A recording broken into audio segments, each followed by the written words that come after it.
Hi, I'm Alex from the ORCASat project. We're here in the clean room with a sprawling arrangement of electronics which make up the first ORCASat FlatSat. So I'll just take you guys through our setup here and what's going on. So we've got the version 2 onboard computer hardware running our most recent firmware, and this is probably the hardware that we're going to fly with. We've got version 1 space segment transceiver, so version 2 is coming in the next month or so. It's connected to the onboard computer via a UART link. We have this coax connection, a cabled RF link through two attenuators to an antenna. So you don't actually have the space segment antenna present in the setup, but we've got just a testing antenna. Then we've got a ground segment board. So instead of using a USRP for this, we're just using basically the same transceiver as on the space segment, but on the ground segment. That is communicating to the space segment through this wireless RF link here, and the ground segment is then plugged into the FlatSat computer, which is down below. The OBC, the only communication it has to the ground, is through this radio, through the wireless link, to the ground segment, to the computer. So we've got this JTAG debugger here and the onboard computer EGSE. As you can see, it's not plugged in. We just don't feel like removing it from the table at this point in time. Then lastly, we have the payload, which this is all the version 2/3 electronics at this point, with some just 3D printed mechanical components so it can be assembled to look like a payload. But the electronics are what we're going to be flying with, at least the hardware design is what we're going to be flying with. As far as we know, we still have to do a bunch of testing on it, but everything looks good so far. This is connected to the onboard computer through the SPI interface. And we've got a logic analyzer over here, which is monitoring the SPI interface so we can see if the payload and onboard computer are talking to one another like they should. Lastly, we've got a power supply powering everything. There's no EPS included right now.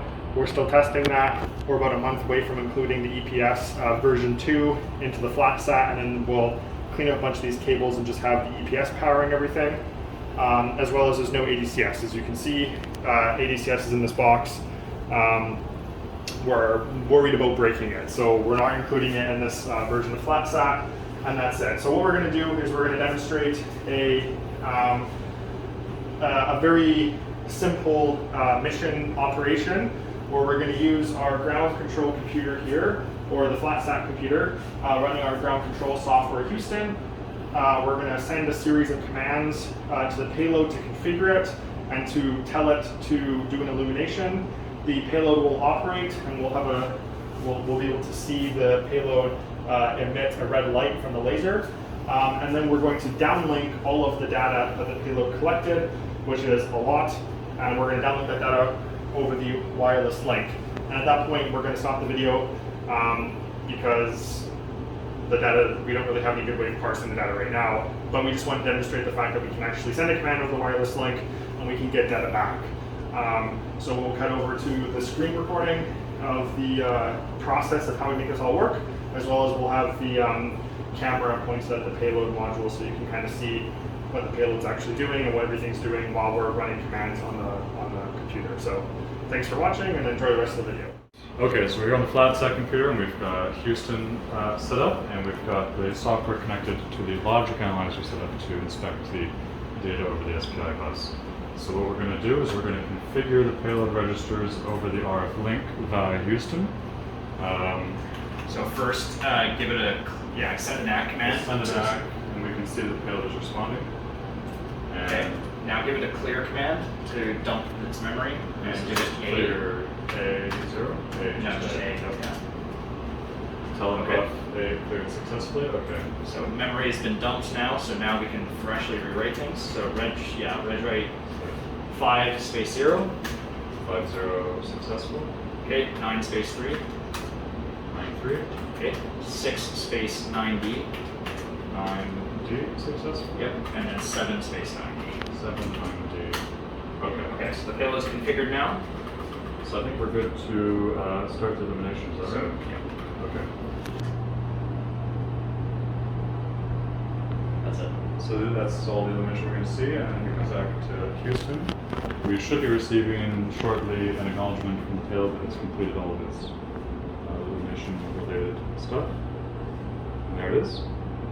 And So now we can demonstrate that we can transmit the data between the OBC and payload, or the other way around. Sorry. Yeah, I'm going to start the logic analyzer to inspect the SPI bus between the payload and the OBC. And on this terminal on the upper right, you're seeing the results from the RF link from the space segment board to the ground segment board. And so I'm going to send the telemetry collection command.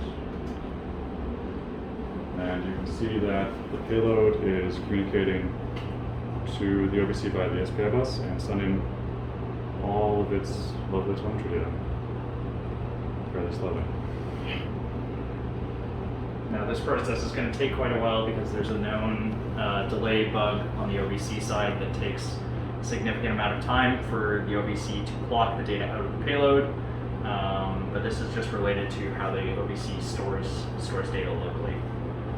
The payload is fully capable of supplying the data much faster than this though.